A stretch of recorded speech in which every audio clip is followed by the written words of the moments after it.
Speaker, I beg that the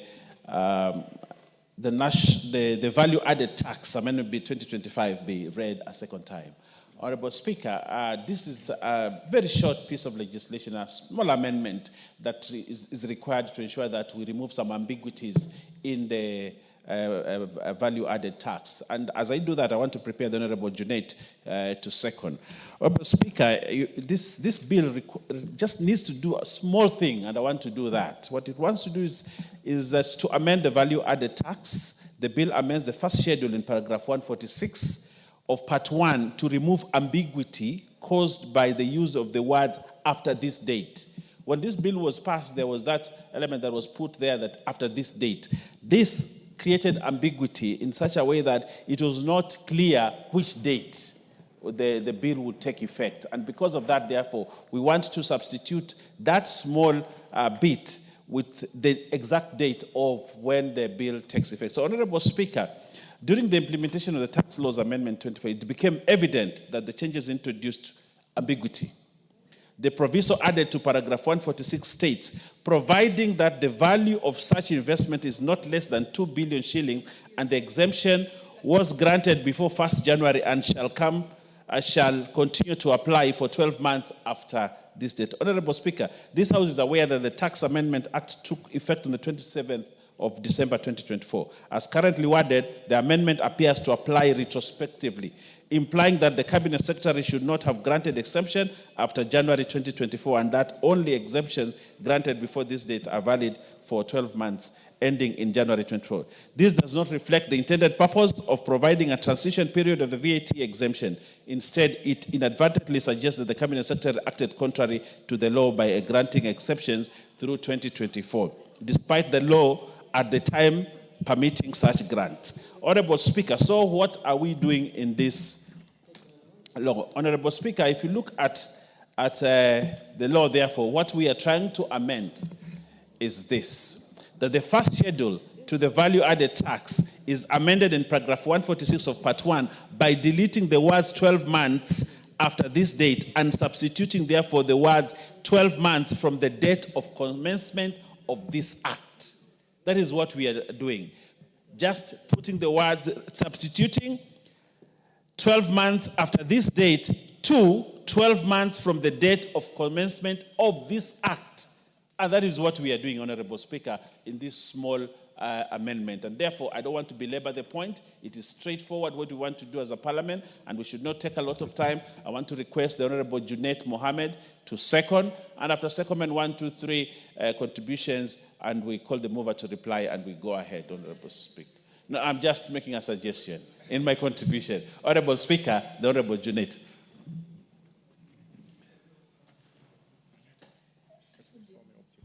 Proceed.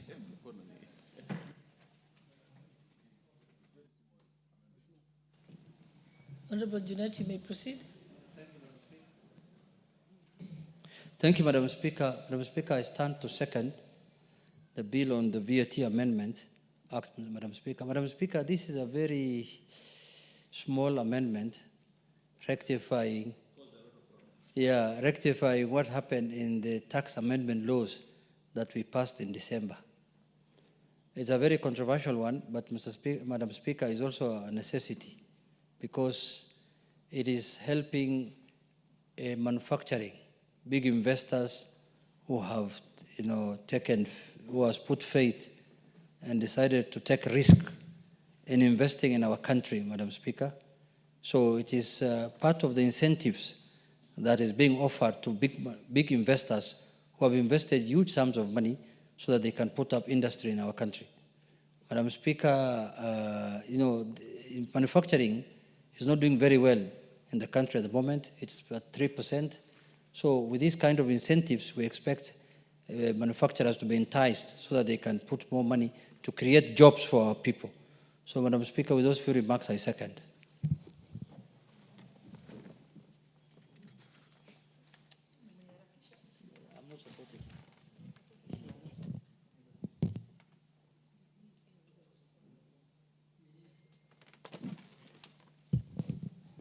Honorable members, I now propose that the Value-Added Tax Amendment Bill, National Assembly Bill number 11 of 2025, be read a second time.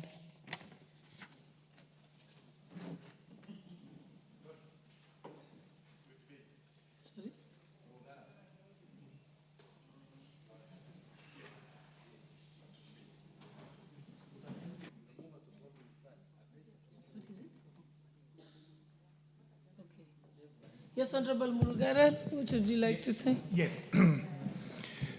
Thank you very much, Madam Speaker. Madam Speaker, I rise to support this Value-Added Tax Amendment Bill 2025, as explained by the Leader of Majority, the Deputy Leader of Majority, and the Leader of Minority.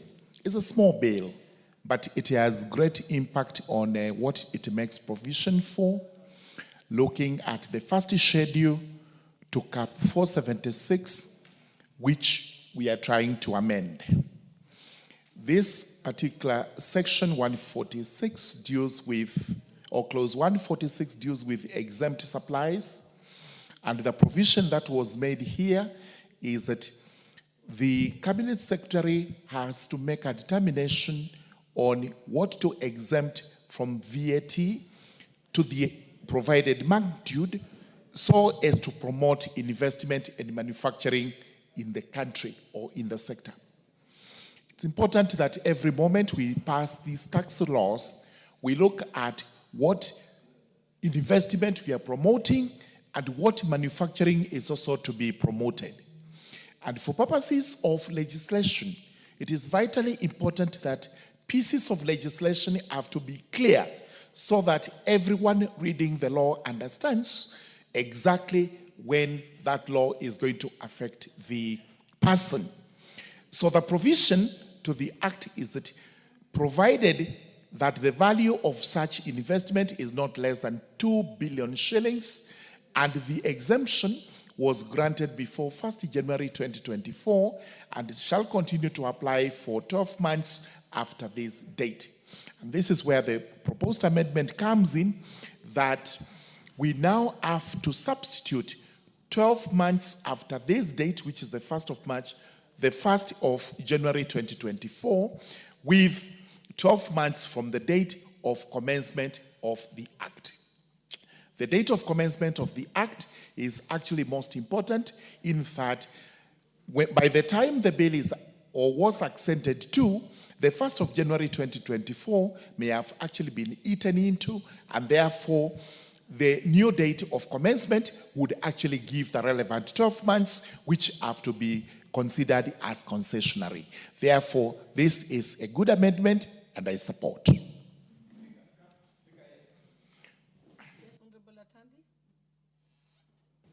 Honorable Speaker, I also rise to support the bill as presented by the Deputy Leader of Majority. Honorable Speaker, there are many ways of growing the economy. One of the ways of growing the economy is giving tax incentives to potential sectors that are important for regenerating more revenue and also creating job opportunities. Honorable Speaker, in this year, the economy is projected to grow on the back of manufacturing. And we are projecting that manufacturing is the one that is going to help us to collect more taxes and also create job opportunities. Therefore, Honorable Speaker, the incentive that will be given to manufacturers in the steel sector to be able to defer taxes, VAT on their products is something that we really need to support as a House.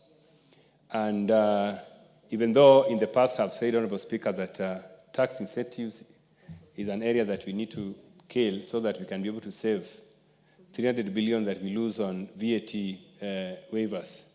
On this particular one, because of the prospects of job creation and growth of the manufacturing sector that we foresee, I think this is something that I want to urge the House to pass and allow these particular investors to be able to move in and pump in the resources they have. Some of them are foreign investors, some of them are local investors, and we believe that they are going to create the jobs that we need for our people. Honorable Speaker, in line with the bottom-up economic transformation agenda that we are championing as broad-based government, this is something that is going to help the economy. Honorable Speaker, I support.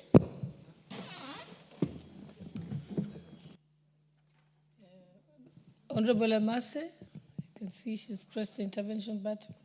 She's not here. Honorable Sunkuya.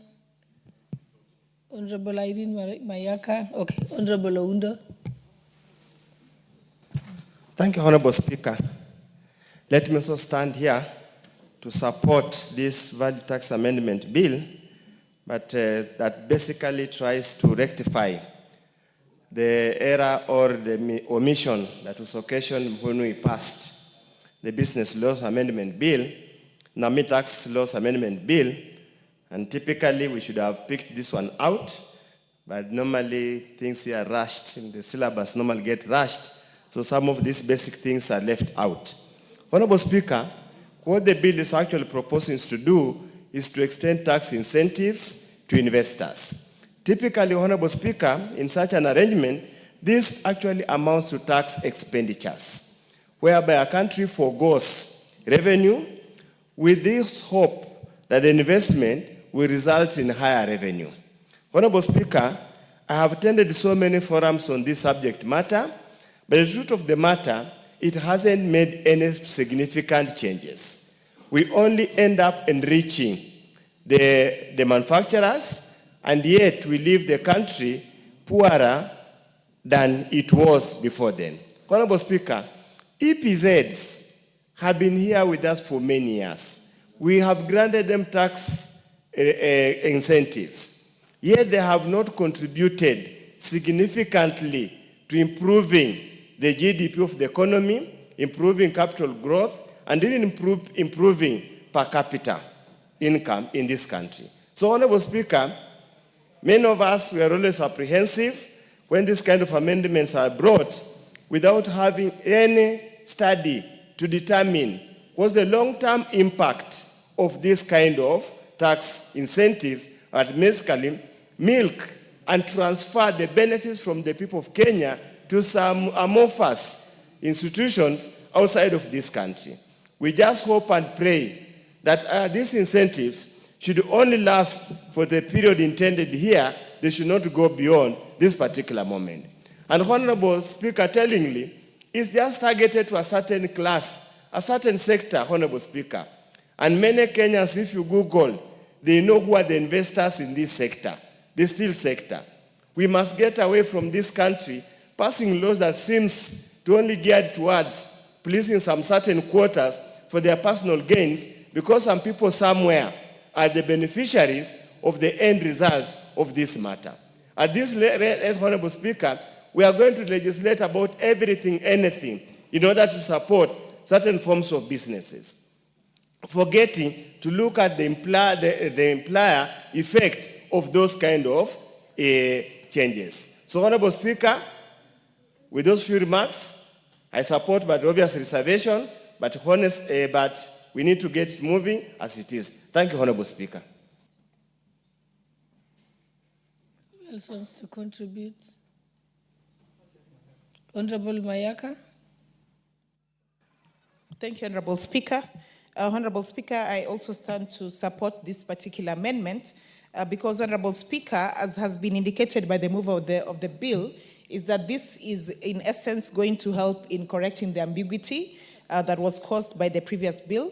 But also, Honorable Speaker, so to speak, is also just to encourage and promote a method of people being more of investors than not being investors, Honorable Speaker. And Honorable Speaker, 1 year for an investor, for manufacturers, is a very long time, and especially in the steel industry, because that is one industry that doesn't have that many people. But also, Honorable Speaker, the people who are there are making a lot of impact. Honorable Speaker, we are a country that is largely an assembling nation rather than manufacturing. And therefore, when we have situations where we are encouraging people to go into the sector of manufacturing, then that is always a welcome. And Honorable Speaker, because this is a very brief amendment, with those very few remarks, I want to support this and I submit. I thank you. It seems like there is no further interest. This matter, we shall put the question at a later time. You can move a reply? Yes. Sorry, Honorable Speaker. Honorable Speaker, in reply, I would like to say this, that this is a bill that gives incentive to manufacturing and turns Kenya into that manufacturing giant that we have always wanted to be. And Honorable Speaker, this is an important piece of legislation that encourages manufacturing, encourages investors, and therefore it's important that we pass this bill. Also, Honorable Speaker, we are correcting the ambiguity that was created when we passed this in the Business Laws Amendment Act, the omnibus law, and therefore because of that, and I think we need to be more careful as Parliament in future so that we don't create this kind of errors that put cabinet secretaries who are implementers of this law into an awkward position. So, Honorable Speaker, I reply.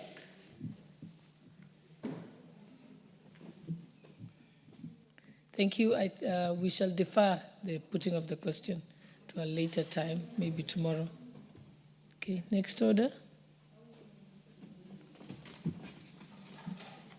Order number 12, motion, consideration of the prevention of terrorism, implementation of the United Nations Security Council resolution on suppression of terrorism regulations 2024. I see that the chairperson of the Committee on Delegated Legislation is not present, so we'll defer that motion also. Next order. Order number 13, motion, consideration of the prevention of terrorism, implementation of the United Nations Security Council resolution on prevention, suppression, and disruption of proliferation financing, amendment regulations 2024.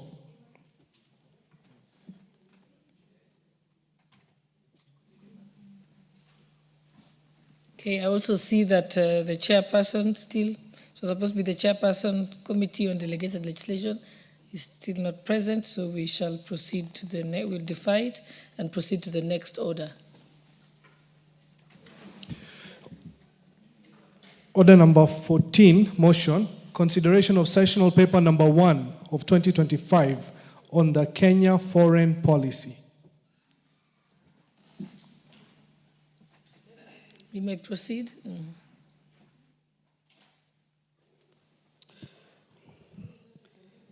Thank you. Honorable Speaker, I beg to move that this House adopts the report of the 12th Committee on Defense, Intelligence and Foreign Relations on its consideration of the sessional paper number 1 of 2025 on the foreign policy of the Republic of Kenya, laid on the table of the House on Tuesday, 22nd April 2025, and approved sessional paper number 1 of 2025 on the foreign policy of the Republic of Kenya. Honorable Speaker, Kenya's place in the world is neither accidental nor static. It is shaped by a deliberate, constitutionally grounded foreign policy. Sessional paper number 1 of 2025 on the foreign policy of the Republic of Kenya was laid on the table of the House on Thursday, 13 February 2025, and thereafter committed to the Departmental Committee on Defense, Intelligence, and Foreign Relations for consideration. Honorable Speaker, as Kwame Nkrumah once said, and reminded us powerfully so, we face neither east nor west, but we face forward. This sessional paper embodies that forward-looking stance. It provides a bold, coherent, and adaptive roadmap for Kenya's foreign policy, anchored in our history, aligned with our developmental aspirations, and calibrated for a rapidly shifting international landscape. With strategic themes such as digital diplomacy, science and ocean diplomacy, and multilateral engagement, it positions Kenya not only as a defender of its own interests, but as a credible global voice for Africa's collective future. Honorable Speaker, Kenya's foreign policy was consolidated into a single framework in 2014, bringing together provisions from various sources, including the Constitution, treaties, and political pronouncements. The sessional paper updates this fundamental document to reflect the evolving global and domestic context, climate change, geopolitical shifts, digital disruption, and pandemics. pandemics. It aligns Kenya's external relations with the national agenda like Vision 2030 and the bottom-up economic transformation agenda better, while modernizing the foreign service and broadening engagement in emerging diplomatic spheres. Structured across 8 chapters, the policy outlines Kenya's diplomatic history, key influences, thematic priorities, institutional frameworks, and strategies for effective implementation and evaluation. Honorable Speaker, the sessional paper addresses gaps in coordination, funding, and risk management that hindered the 2014 framework. It proposes institutional reforms, legal adjustments, and new focus areas to ensure responsive and inclusive diplomacy. Emphasis is placed on integrating diaspora, environmental, and digital initiatives to better Kenya's influence and protect its interest in an unpredictable global arena. Honorable Speaker, to ensure transparency and results, the committee observed that the paper is anchored in a rigorous results framework. This includes both midterm and end-term reviews aligned with the National Integrated Monitoring and Evaluation Systems, ministerial strategic plans, and annual performance contracts. These tools will only ensure institutional accountability but also allow Parliament to track the implementation of foreign policy goals in measurable terms. Honorable Speaker, legislatively, the policy calls for updates to the Foreign Service Act, Cap 185E, and Privileges and Immunities Act, Cap 179, to institutionalize professionalism, enhance Nairobi's role as a diplomatic hub, and align Kenya's diplomacy with international standards. Honorable Speaker, in line with Articles 1181B of the Constitution, the committee ensured robust public participation in its review of the sessional paper. A public call for memorandum published on the